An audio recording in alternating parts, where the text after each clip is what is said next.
ನಾನು ಭೈರತಿ ಸುರೇಶ್ ಎಂಬ ಹೆಸರಿನ ನಾನು ಕಾನೂನಿನ ಮೂಲಕ ಸ್ಥಾಪಿತವಾದ ಭಾರತದ ಸಂವಿಧಾನದ ವಿಷಯದಲ್ಲಿ ನಿಜವಾದ ಶ್ರದ್ಧೆ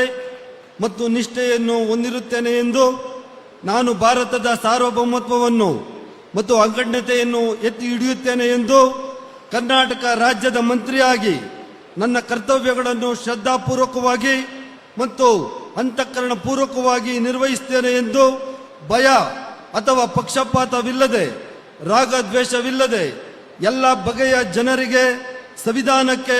ಮತ್ತು ಕಾನೂನಿಗೆ ಅನುಸಾರವಾಗಿ ನ್ಯಾಯವಾದುದನ್ನೇ ಮಾಡುತ್ತೇನೆ ಎಂದು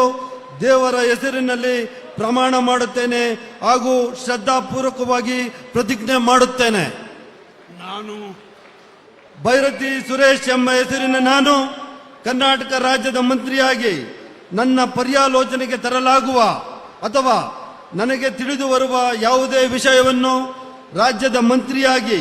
ನನ್ನ ಕರ್ತವ್ಯಗಳ ಯುಕ್ತ ನಿರ್ವಹಣೆಗೆ ಅಗತ್ಯವಾಗಬಹುದಾದ ಸಂದರ್ಭ ಅಲ್ಲದೆ ಅನ್ಯಥಾ ಯಾವುದೇ ವ್ಯಕ್ತಿಗೆ ಅಥವಾ ವ್ಯಕ್ತಿಗಳಿಗೆ ಪ್ರತ್ಯಕ್ಷವಾಗಿ ಅಥವಾ ಪರೋಕ್ಷವಾಗಿ ತಿಳಿಸುವುದಿಲ್ಲ ಎಂದು ಬಹಿರಂಗಪಡಿಸುವುದಿಲ್ಲ ಎಂದು ದೇವರ ಹೆಸರಿನಲ್ಲಿ ಪ್ರಮಾಣ ಮಾಡುತ್ತೇನೆ ಹಾಗೂ ಶ್ರದ್ಧಾಪೂರ್ವಕವಾಗಿ ಪ್ರತಿಜ್ಞೆ ಮಾಡುತ್ತೇನೆ.